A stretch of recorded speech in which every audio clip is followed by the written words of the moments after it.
Ist ja wie am Schloss Neuschwanstein hier. Nur ohne Schloss.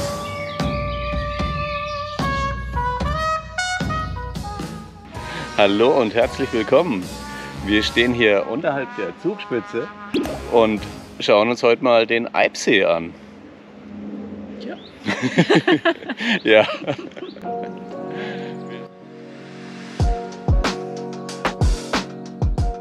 Wir haben jetzt schon mal ein paar hundert Meter Abstand vom Hauptweg genommen, weil da wird man fast von den E-Bikern überfahren.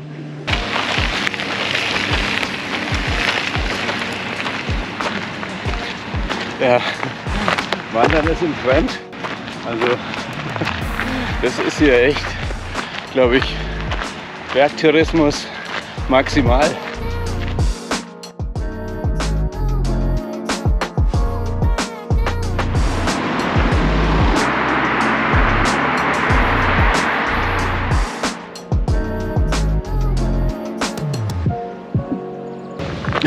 Was mir auffällt, hier auf dem Parkplatz stehen ganz viele so sportliche Autos, so mit tiefer gelegt und Haufen PS und GTIs und dann fahren sie mit der Bahn hoch, die Leute. Also das ist ja schon ein bisschen, naja, tiefer und breiter heißt halt auch nicht fitter.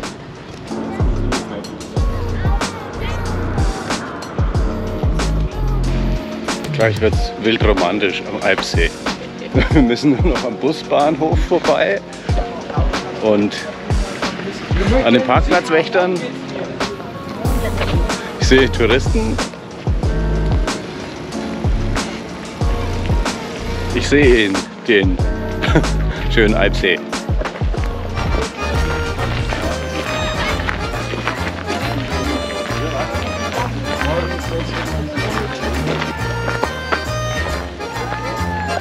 Julia guckt verstört. Ich weiß gar nicht, was sie hat.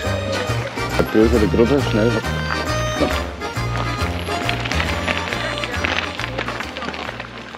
Hier ist der Insta-Hotspot.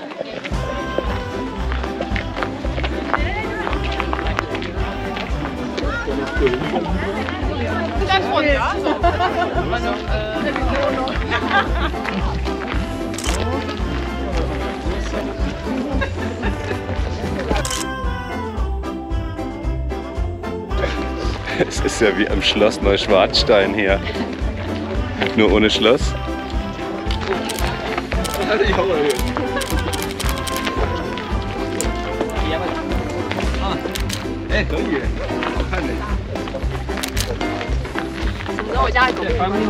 Non l'ho fatta apposta. Allora? Also ich bin echt geblättert. Also dass hier viel los ist, dachte ich mir schon noch. Das ist ja echt.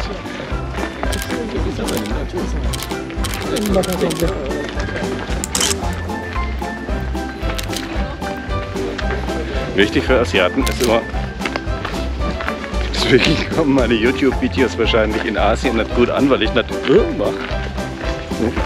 Das ist auf jeden Fall was für die ganze Familie. Da können die Kleinen auch schön planten gehen. Und man kann der Oma dann gleich auf Instagram den Enkel schicken in der Bergidylle.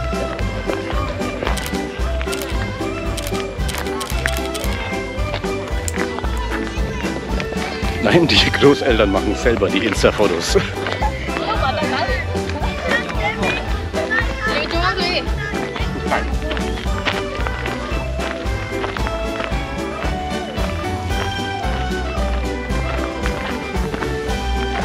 Und ein cooler Platz, um sein Tattoo zu zeigen. Und ich bin ja auch ein cooler Tourist.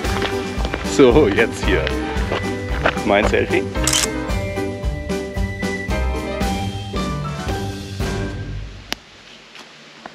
Wir sind da gerade so einen Trampelpfad reingegangen, haben wir gedacht, wir haben einen Geheimweg wahrscheinlich runter ans Wasser. Naja, es kommen haufenweise Tempos auf den Boden. Ja, das ist hier Geheimklo. Nicht der Insta-Hotspot.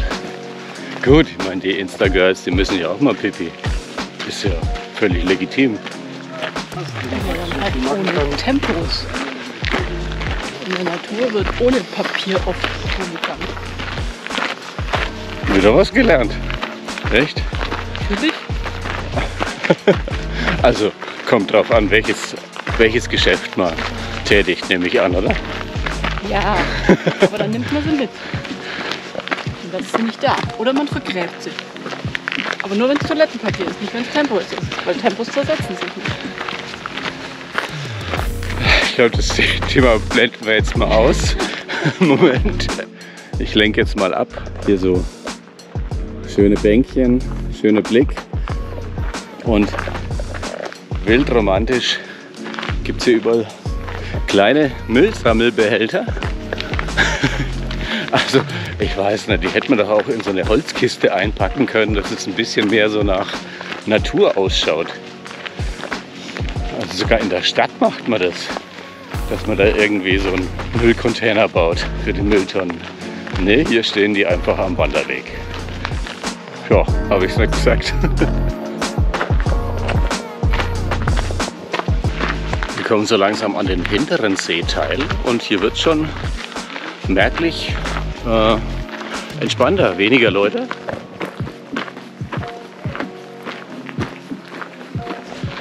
Das lässt vermuten, dass viele nicht einmal den ganzen See umlaufen, sondern nur mal kurz hingehen, Foto machen und dann wieder zurückgehen.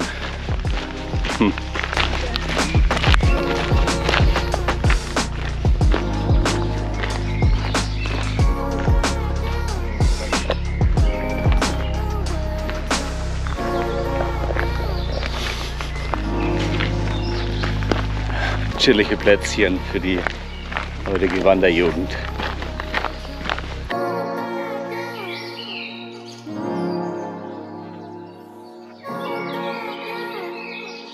Wir machen mal Adventure.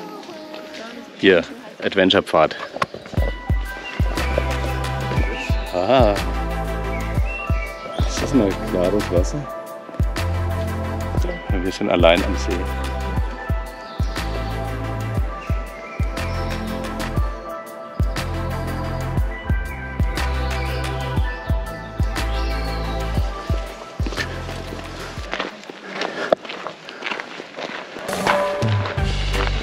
Hier am Weg gibt es sogar Schutzhütten an den Aussichtspunkten, falls Unwetter kommt.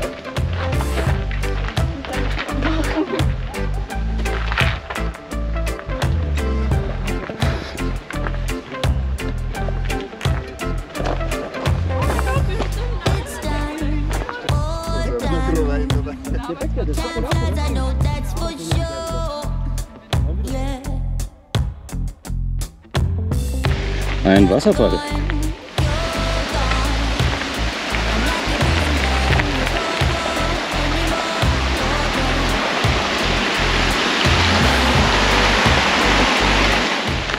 So, das war die hintere Spitze des Sees. Und jetzt geht es auf die Sonnenseite und wieder zurück.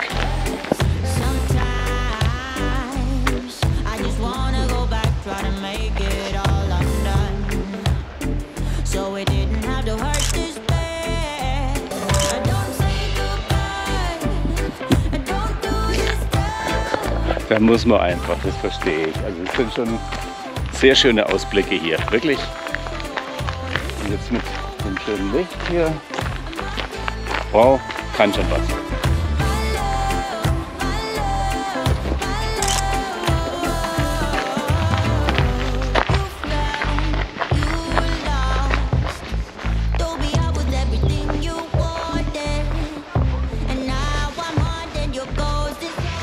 Hier gibt es schon überall Stellen, wo man runter kann, aber die sind auch schon überall belegt hier.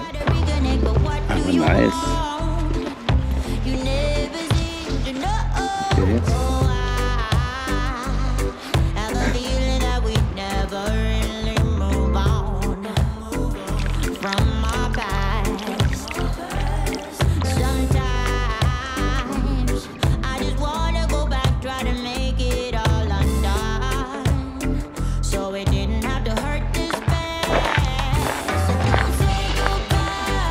Angesteckt.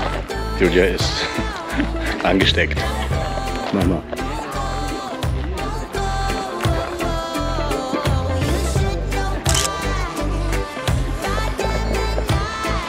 Ah, da oben, Zugspitze, jetzt sehe ich sie.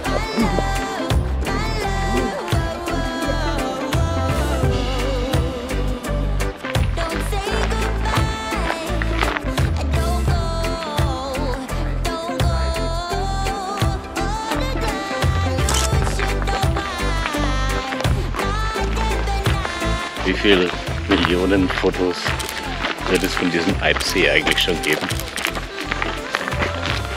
Ich brauche unbedingt noch ein Wandervideo dazu. Jetzt wird es wieder voll.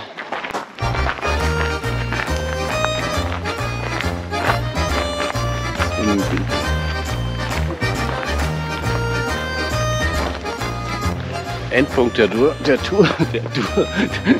Tortour ist in Sicht.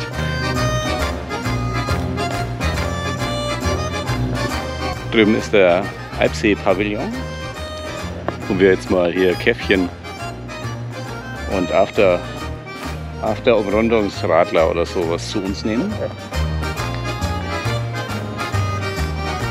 Hier scheint es nochmal ein Highlight zu geben. Hui, ui, ui.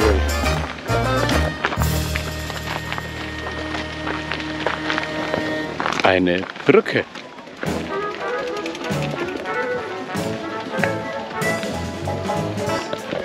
Das ist wie am Schloss Neuschwanstein. Da gibt es ja auch die tolle Brücke. Da staut sich's auch immer.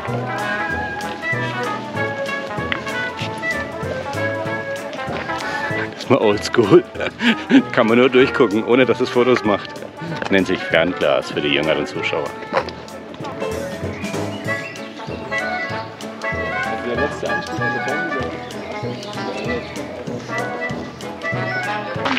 Ja, hier ist jetzt wieder Kolonne laufen angesagt.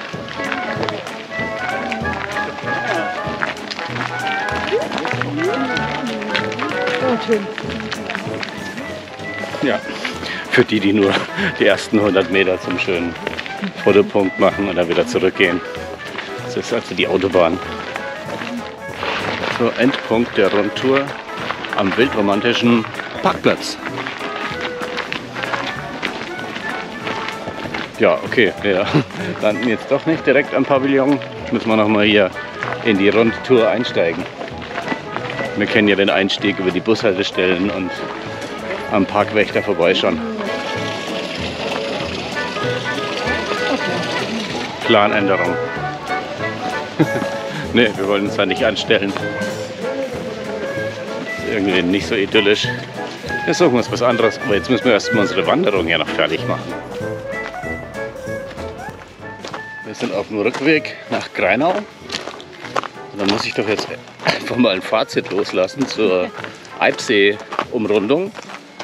Also wenn ich zukünftig irgendein Foto auf Instagram vom Eibsee sehe, wo irgendeine heiße Blondine mit Leggings total wild romantisch da am Eibsee steht, in der verlassenen Natur, ganz allein mit Blick auf die Berge, dann werde ich denken, Gott, dieser Tourisee. Also, ja. Und der Gesichtspunkt C, der ist wirklich super schön mit dem Panorama hinten raus, echt herrlich. Rein als Wanderung betrachtet ist die Seeumrundung langweilig. Es ist ein Forstweg, der noch dazu ziemlich weit vom See meistens weg ist. Also, ja, taugt nichts.